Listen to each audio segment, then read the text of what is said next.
Hey there guys, it's Paul Archer from dronesgetter.com, and this time around we're not going to talk about awesome drones like usual, but rather about a technology that has changed the world. The iPhone. With the release of the new science fiction phone from Apple, the iPhone X, in the same year as the 10th anniversary of the iPhone 1, I think there's no better time to see what got us here. The very first iPhone was unveiled in January 2007 at the Macworld convention, and it was met with cautious excitement by the press. However, what most people don't know is that the first iPhone had a predecessor. The Apple Newton has been invented in 1993 as the first all-screen mobile computing device that featured groundbreaking tech like handwriting recognition and served as a starting platform for the first real iPhone. The first iPhone was a revolution, and it was intended to be what all the modern smartphones are.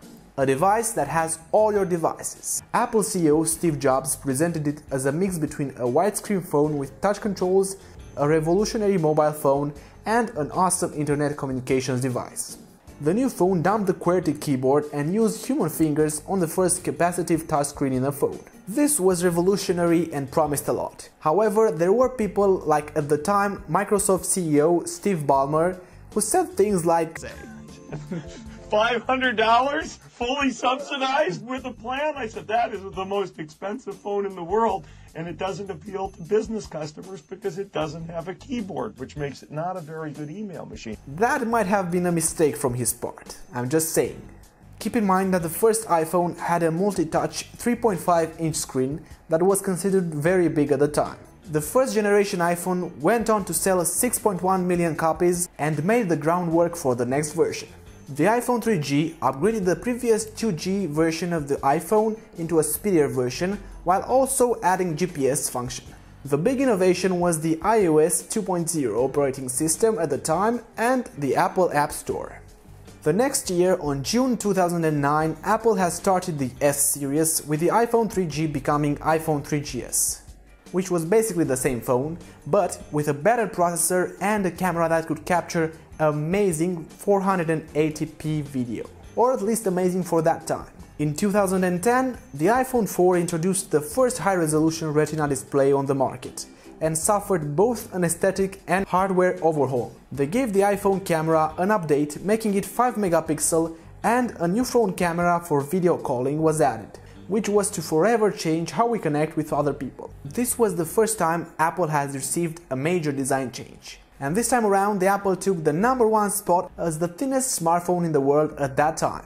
The premium stainless steel frame and the A4 processor made sure that 1.7 million copies were sold in just the first 3 days. The iPhone 4S was a pretty big hardware upgrade from the previous version. And not only that, the camera was upgraded to 8 megapixel that was able to record video at a stunning 1080p Full HD resolution, and it rocked a new A5 dual-core processor. However, the software was the biggest change. With the iPhone 4S, we got access to iCloud, iMessage, and even the new Siri, introducing the first intelligent voice assistant. It's 2012, and this year's iPhone has broken all the previous selling records. And not by mistake. It had a dual-core A6 processor, the display grew to 4 inches, and the phone got an aluminum frame instead of steel, making it way lighter than before. These apparent simple additions made Apple sell over 91 million copies worldwide. 2013 was the first time Apple released 2 iPhones at the same time. While the iPhone 5C was a new plastic-colored version of the iPhone 5,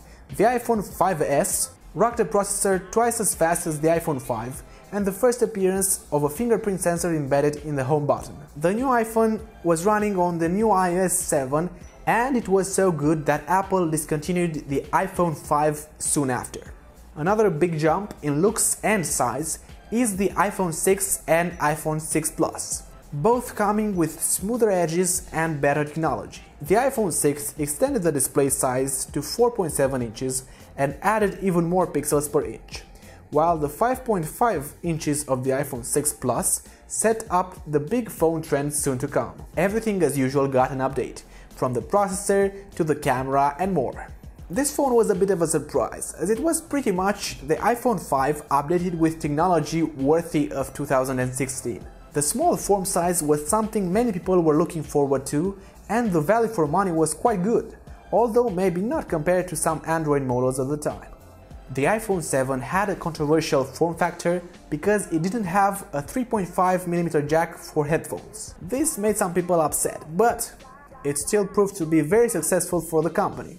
With a water-resistant shell and stereo audio, there certainly was a huge demand for this new phone. Now with the iPhone 8 and iPhone X released, the iPhone 7 and 6 might go lower in price, so check out the description because you might find some really cool offers on Apple or Amazon. The new iPhone 8 has changed the materials a bit, this time being made with a glass back instead of just aluminum to facilitate wireless charging.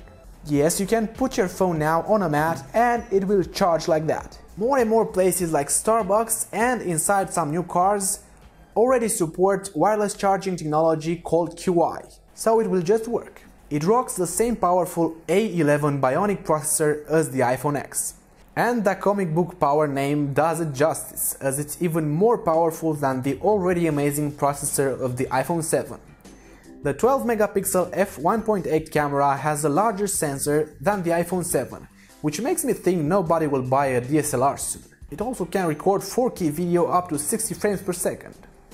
The display supports Apple's True Tone feature, which adjusts the screen's appearance depending on the environment you are. The iPhone 6 cases also already fit, if that was a concern of yours. The iPhone 8 Plus comes with a 5.5-inch Retina display and with a wide-angle dual telephoto camera. This dual camera allows for portrait mode and a new feature called portrait lighting that can simulate stereo-like photos and remove the background to emphasize the subject. The dual camera also allows for up to 6x optical and digital zoom, which makes it very similar to the new iPhone X. The iPhone X, or iPhone X as some people call it, is definitely the most controversial and the best looking phone in the entire Apple history. Currently, the iPhone X is certainly the best phone to get attention everywhere you go. The 5.8-inch screen is the biggest ever on an iPhone. However, the edge-to-edge design makes the form factor almost as small as an iPhone 8. The OLED screen also has better contrast than the iPhone 8 and 8 Plus. And you can now unlock the phone with your face. Not only that, but now you can add even more personality to your messages with the Animoji feature of the selfie camera, where you basically animate an emoji with your face gestures. I call it reverse Snapchat filter. The telephoto portrait lens on the iPhone X dual camera also has a better aperture than the iPhone 8 Plus, and both rear cameras have optical image stabilization. However, on the 8 Plus, only the primary camera does. This phone might break the bank, however, it certainly will create an impression on everyone. The current prices for these new phones can be checked in the description, as they might change with time.